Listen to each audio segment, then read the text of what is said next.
Higher എഡ്യൂക്കേഷൻ്റെ ഒരു പുതിയ വീഡിയോയ്ക്ക് എല്ലാവർക്കും സ്വാഗതം. നമ്മൾ കഴിഞ്ഞ പ്രാവശ്യം മൈസൂരിലെ ബെസ്റ്റ് കോളേജസ് എന്ന് പറഞ്ഞിട്ടൊരു വീഡിയോ അപ്ലോഡ് ചെയ്തിട്ടുണ്ടായിരുന്നു. അപ്പോൾ അതിൻ്റെ ബാക്കി തന്നെയാണ്. ഇപ്പോൾ നമ്മൾ ഇത്ര കോളേജുകൾ പറഞ്ഞു തന്നല്ലോ. അപ്പോൾ ഇവിടേക്ക് എങ്ങനെയാണ് അഡ്മിഷൻ എടുക്കുന്നത്? ഇപ്പോൾ അതുമായി ബന്ധപ്പെട്ട് ഒരുപാട് സംശയങ്ങൾക്ക് അവർക്കുണ്ടാവും. നമുക്കിപ്പം അവർ ഡയറക്റ്റ് വിളിക്കുമ്പോഴോ അല്ലെങ്കിൽ കമൻറ്റ് ചെയ്യുമ്പോഴോ എപ്പോഴും നമ്മൾ കാണുന്ന ഒരു സംഭവമാണ് എങ്ങനെ അഡ്മിഷൻസ് എടുക്കും അല്ലേ? നമുക്ക് അതിനെപ്പറ്റി ഒന്ന് ക്ലിയർ ചെയ്ത് കൊടുത്താലോ? തീർച്ചയായിട്ടും. നമ്മളിപ്പോൾ കമ്പയർ ചെയ്തിട്ടുള്ള കോളേജസ് കമ്പാരിസൺ അല്ല അത്. മുമ്പത്തെ വീഡിയോ കണ്ടിട്ട് മാത്രമേ നിങ്ങൾ ഈ വീഡിയോ കാണുക.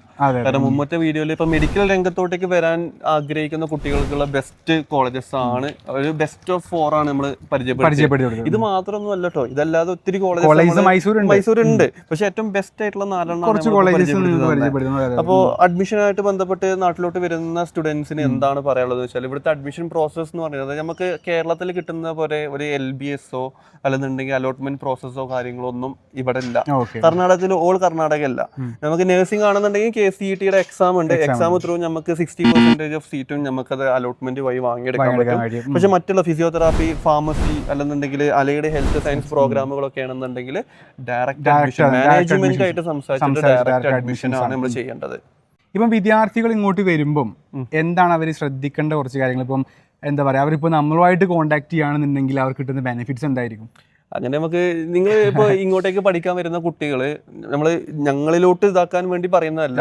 പക്ഷെ ഞാൻ കോമൺ ആയിട്ടൊരു കാര്യം പറയാം, നിങ്ങൾക്ക് ട്രസ്റ്റഡ് ആയിട്ടുള്ള ഏതെങ്കിലും ഡയറക്റ്റ് ആയിട്ട് വന്ന് ചേരുന്നില്ലാറെ എപ്പോഴും ബെറ്റർ എന്ന് പറയുന്നത് ട്രസ്റ്റഡ് ആയിട്ടുള്ള അവരുടെ നിയർ ബൈ ആയിട്ടുള്ള ഒരു കൺസൾട്ടൻസിയോ അതല്ലെന്നുണ്ടെങ്കിൽ അവർക്ക് അറിയുന്ന ആരെങ്കിലും ഉണ്ടെന്നുണ്ടെങ്കിൽ നിങ്ങൾ അവരായിട്ട് കണക്ട് ചെയ്തിട്ട് നിങ്ങൾക്ക് അത്രത്തോളം 100% ട്രസ്റ്റ് ഉണ്ടെന്നുണ്ടെങ്കിൽ അവരായിട്ട് കൊണ്ടുവരാം. റെപ്യൂട്ടഡ് ആയിട്ടുള്ള ലൈസൻസ്ഡ് ആയിട്ടുള്ള കൺസൾട്ടൻസീസ് ആണെന്നുണ്ടെങ്കിൽ അതാണ് ഏറ്റവും ബെറ്റർ.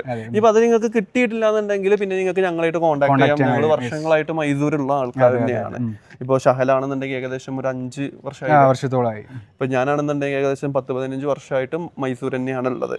അപ്പോൾ ഇതിനൊരു ബെനിഫിറ്റ് എന്താന്ന് ചോദിക്കുകയാണെന്നുണ്ടെങ്കിൽ ഞങ്ങളായിട്ട് കോൺടാക്ട് ചെയ്യുമ്പോൾ ഞങ്ങൾക്ക് ഓൾ ഇൻ ഓൾ അറിയാം മൈസൂർ എന്താണ്. ഞങ്ങൾ ഇവിടെ ഉള്ളത് കൊണ്ടും ഞങ്ങൾ ഇവിടെ അസോസിയേറ്റ് ചെയ്ത് വർക്ക് ചെയ്യുന്നത് കൊണ്ടും നമുക്ക് ഓൾ ഇൻ ഓൾ കാര്യങ്ങൾ.